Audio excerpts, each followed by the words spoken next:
Survivante de Cédric Cyr, lu par Ariane Brousse. Son sifflotement ne la quitterait jamais. Cet air familier, évident, dont Kate, comme tout le monde, ignorait le nom exact. Une mélodie si douce. Kate a mis du temps à accepter qui elle est. Au début, elle était une proie. Elle agissait comme une proie, comme toutes les autres. N'était-elle pas du sexe faible ? Un être fragile, forcément.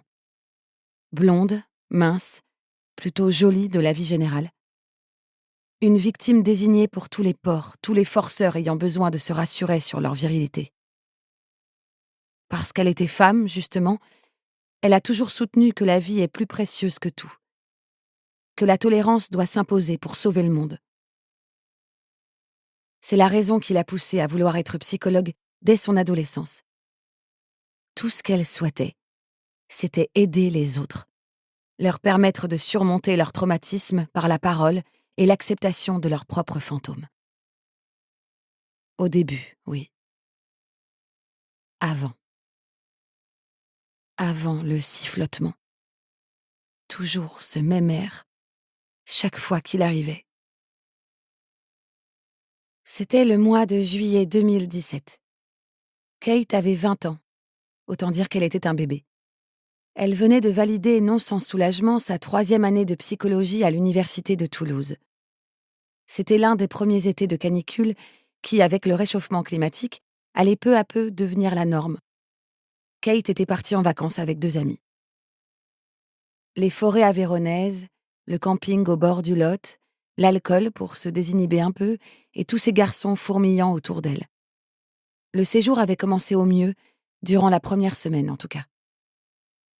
Ensuite, ses souvenirs de sa dernière soirée en boîte sont plutôt embrouillés. Kate se souvient de danser au son de Justin Timberlake et de David Guetta, un peu moins de l'homme qui lui avait offert à boire avant qu'elle se rende aux toilettes, les jambes déjà chancelantes. Elle se souvient d'avoir vomi, beaucoup, et que le monde commençait à tourner autour d'elle comme une spirale folle, sans qu'elle voie vraiment le problème. Elle vivait sa meilleure vie, s'imaginait-elle naïvement. La voix euphorique de Rihanna lui répétait qu'elle était la seule fille au monde. C'était elle qui avait les commandes, n'est-ce pas ? Kate se souvient d'avoir titubé sur le parking, s'accrochant aux voitures pour ne pas s'effondrer, traversant des rires et des fumées de cannabis, un peu aveuglée par les lueurs des phares ou des réverbères, peut-être. Elle se souvient surtout que l'homme était là, à nouveau. Depuis combien de temps, impossible à dire. Il la soutenait sous son bras. Il la guidait jusqu'à son 4x4 en sifflotant. Le visage de l'individu lui apparaissait totalement flou, ses traits indiscernables, mais même cela ne chagrinait pas Kate dans l'état où elle se trouvait. La séquence des événements s'enchaînait avec une parfaite fluidité induite par la drogue. La seule image se détachant avec une parfaite clarté, gravée dans son esprit, est le bonnet gris que portait l'homme. Un accessoire d'été, en jersey souple, orné d'une rose stylisée. Je le reconnais, ce symbole. C'est un album de Dépêche Mode. Se souvient-elle d'avoir dit ou pensé? Il lui semble bien qu'elle ne pouvait plus articuler un mot depuis un moment. Elle ne sait plus. Elle ne saura jamais, et c'est la chose la moins importante qui soit. La drogue prenait possession d'elle, effaçait ses sens et sa mémoire. Elle a l'impression d'avoir rêvé les coups, la séquestration dans le véhicule, à moins qu'elle n'ait juste dormi sur la banquette durant le trajet. Il ne reste qu'un grand vide dans ses souvenirs, un espace noir, la pénombre moite.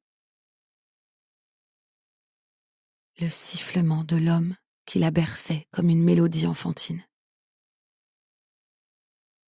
Kate était revenue à elle comme on suffoque après une noyade, recroquevillée dans une matière gluante et froide, cernée par un brouhaha de grognements et de mastication. Elle grelottait. Elle avait mal partout. Une odeur nauséabonde saturait ses sinus et sa gorge. Elle prit peu à peu conscience de se trouver dans un enclos. Les grognements qui emplissaient l'air étaient ceux de porcs rassemblés derrière une barrière en bois. Les remugles putrides montaient du purin dans lequel elle pataugeait. Kate s'était assise, tremblant de plus belle à mesure que la terreur la gagnait. Alors seulement elle s'était aperçue qu'elle n'était pas seule.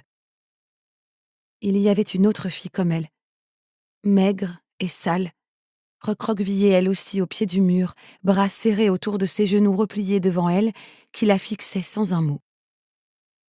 Cette fille, Kate le comprit du premier regard à son visage creusé, à ses cheveux plaqués par la crasse, était là depuis longtemps.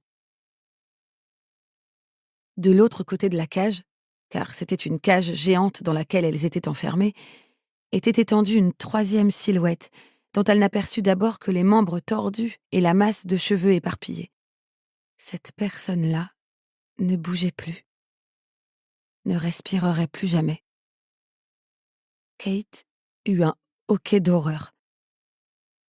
« Elle est morte, juste après qu'il t'a amenée », avait murmuré l'autre fille. « Elle a abandonné. » « Quoi ? Qui ? Mais pourquoi ?» s'était écriée Kate. « Te fatigue pas, c'est pas la première. Avant, il y en avait une autre. On est si joués ici. On finit toutes par mourir, quoi qu'on fasse. Et après, ils donnent nos corps à manger à ces cochons. » La fille avait émis un rire nerveux, longtemps. Puis elle s'était mise à sangloter en silence. Kate avait fait de même, sans encore s'imaginer ce qui l'attendait ici.